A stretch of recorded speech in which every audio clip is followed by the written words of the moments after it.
नमस्कार बच्चों, आप सभी का 5वीं कक्षा में स्वागत है। मेरा नाम मंजीत कौर है और मैं आपकी हिंदी की अध्यापिका हूँ। आपके पाठ्य पुस्तक का नाम मधुप है।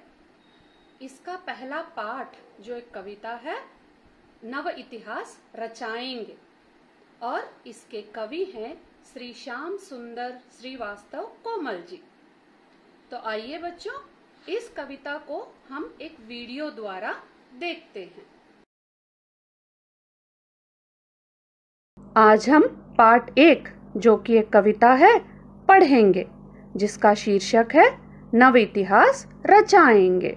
बच्चों, नव का अर्थ है न्यू, इतिहास का अर्थ है हिस्ट्री। रचाएंगे मतलब बनाएंगे, अर्थात एक नया इतिहास, एक न्यू हिस्ट्री बनाएंगे। इस कविता के कवि है श्री श्याम सुंदर श्रीवास्तव कोमल जी। बच्चों, क्या आप जानते हैं कि आप भी बड़े लोगों की तरह ही अपने देश के गरीब, शोषित और पीड़ित लोगों के लिए बहुत अच्छे अच्छे कार्य कर सकते हैं और एक नया इतिहास, एक न्यू हिस्ट्री बना सकते हैं। तो आइए इस कविता पाठ के द्वारा जानते हैं कि आप सभी छोटे छोटे बच्चे क्या क्या अच्छे काम कर सकते हैं। आशा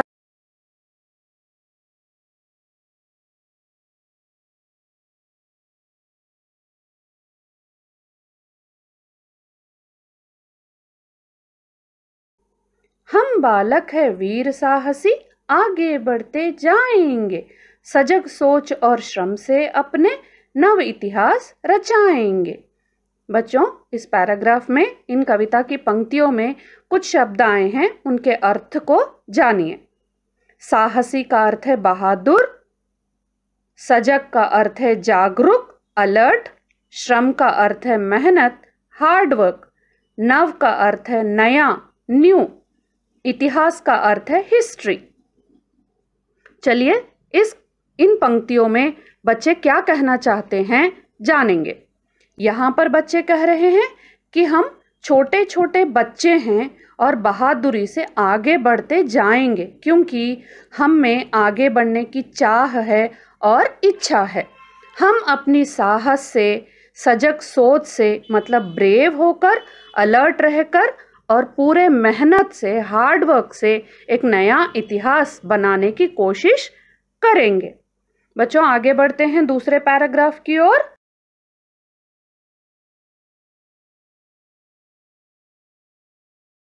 धुन के पक्के मन के सच्चे, माँ हम छोटे छोटे बच्चे, विद्या बुद्धि पराक्रम दे दो, करे काम हम अच्छे अच्छे। इस पैराग्राफ में, इन पंक्तियों में जो शब्द आए हैं उनके अर्थ को जानिए बच्चों। धुन का अर्थ है लगन, पैशन। पराक्रम का अर्थ है शौर्य, पावर।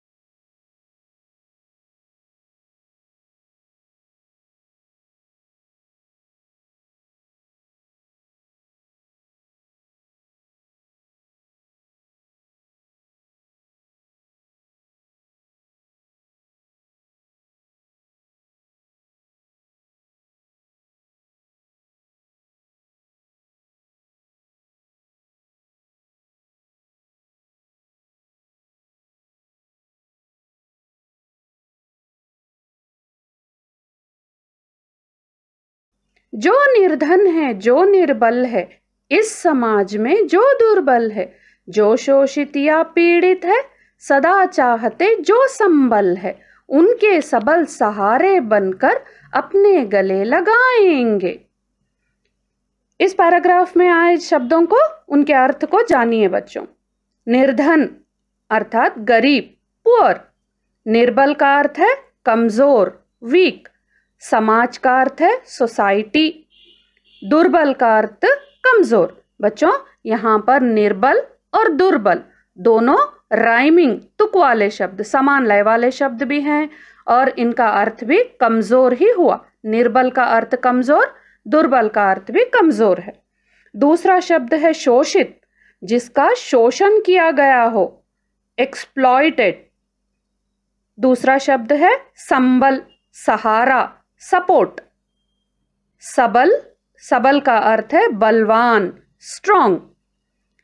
इसमें बच्चे क्या कहते हैं कि हम अपने इस समाज से, इस देश से दुखों को दूर कर देना चाहते हैं कि जो इस समाज में गरीब लोग हैं, कमज़ोर लोग हैं, जिनका शोषण होता है या जो पीड़ित हैं, जिन्हें परेशान किया जाता है, जो हमेशा सहारा ढूंढते रहते हैं जिससे अपना जीवन आगे चला सके, हम उनकी मदद करना चाहते हैं और हम उनका सबल सहारा बनना चाहते हैं। मतलब उन्हें समान बल प्रदान करके उन्हें अपने गले लगाना चाहते हैं। बच्चे कहना चाहते हैं कि हम उनके दुखों को दूर करके उन्हें गले लगाना चाहते हैं। आगे बढ़ते हैं कविता की दूसरी पंक्तियों की ओर, नेक्स्ट पैराग्राफ की ओर। अपनी धरती आली धरती, खनिज संपदा वाली धरती, भिन्न संस्कृति भिन्न भाषाएं, भिन्न भिन्न धर्मों वाली धरती। इस पैराग्राफ में जो पंक्तियां, जो शब्द आए हैं उनको ध्यान दीजिए बच्चों। आली का अर्थ है महान, ग्रेट। खनिज का अर्थ है मिनरल। संपदा का अर्थ है रिसोर्सेस। भिन्न का अर्थ है अलग, डिफरेंट। इस पैराग्राफ में, इन पंक्तियों में बच्चे कहना चाहते हैं कि हमारी धरती बहुत महान है क्योंकि यह हमें खनिज संपदा मतलब सोना, कोयला, लोहा आदि जो कि धरती के नीचे पाया जाता है वो प्रदान करती हैं। यहाँ पर भिन्न भिन्न संस्कृतियों के लोग, भिन्न भिन्न भाषाओं के लोग और अलग अलग धर्मों वाले लोग मिलजुल कर रहते हैं। यही हमारी धरती की महानता है। चलिए बच्चों आगे बढ़ते हैं दूसरे पैराग्राफ की ओर। पावन धरती अपनी माता, यश वैभव सुख बल की दाता, माँ से प्रगति प्रेरणा लेकर सतत बाल दल बढ़ता जाता। यहाँ पर शब्द जो आए हैं उनके अर्थ को समझिए बच्चों। पावन का अर्थ है पवित्र, प्योर। यश का अर्थ है प्रसिद्धि। वैभव का अर्थ है धन, मनी। प्रगति का अर्थ है प्रोग्रेस और प्रेरणा का अर्थ है इंस्पिरेशन। चलिए बच्चों, इस पैराग्राफ में बच्चे, यहाँ इन पंक्तियों में बच्चे कह रहे हैं कि अपनी धरती जो कि पवित्र है, पावन है, क्योंकि यहाँ पर बड़े बड़े यज्ञ किए गए हैं।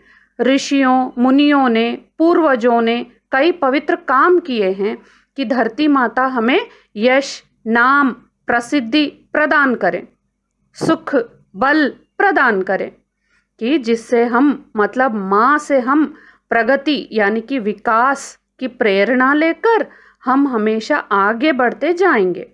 सतत बाल दल बढ़ता जाता कि इन्हीं विशेषताओं को लेकर, इनकी सारी विशेषताओं से हम आगे बढ़ते रहें और लोगों का भला करते रहें।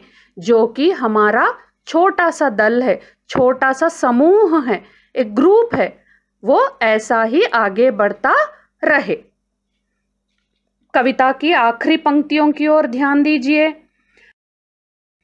भारत माँ की गौरव गाथा ऊंचे स्वर में गाएंगे, नव इतिहास रचाएंगे। इन पंक्तियों में एक शब्द आया है गौरव, जिसका अर्थ है महान, ग्रेट। इन पंक्तियों में बच्चे कह रहे हैं कि हम इसी प्रकार हमारी माता, धरती माता की गौरव गाथा, उनकी महानता को जोर जोर से ऊंचे स्वर में यानी कि ऊंची आवाज में सारे भारतवासियों को सुनाएंगे और हम बच्चे एक नया इतिहास रचाएंगे। बच्चों, इस कविता से आप सबको यह सीख मिलती है कि आप सब मन में ठान ले तो वो बड़े से बड़ा कार्य भी हो वो पूरा कर सकते हैं और अच्छे अच्छे कामों द्वारा हमारे देश को महान बना सकते हैं। बच्चों, आप भी इस कविता से सीख लीजिए और जो निस्सहाय है, जो गरीब है, जिन्हें मदद की ज़रूरत है, उनकी अवश्य मदद कीजिए। बच्चों, कविता की पंक्तियों में जो अंत में शब्द आते हैं, लास्ट में शब्द ध्यान से देखिए। जैसे यहाँ पर आया है, हम बालक है वीर साहसी। इस पंक्ति का लास्ट शब्द क्या है? जी हाँ, साहसी। तो ऐसे ही पंक्तियों के लास्ट वर्ड, आखिरी शब्द जो होते हैं, उन्हें तुक वाले शब्द कहते हैं। तुक वाले मतलब राइमिंग। सारे तुक वाले नहीं होते हैं। जैसे यहाँ पर मैं बताती हूँ, ध्यान से देखिए। जाएंगे, रचाएंगे, सच्चे बच्चे, निर्बल है दुर्बल है, माता दाता, गाएंगे रचाएंगे। इन शब्दों को समान लय वाले शब्द या तुक वाले शब्द मतलब राइमिंग वर्ड्स कहते हैं। इन्हें हमेशा याद रखिए बच्चों, ठीक है। बच्चों, आगे बढ़ते हैं।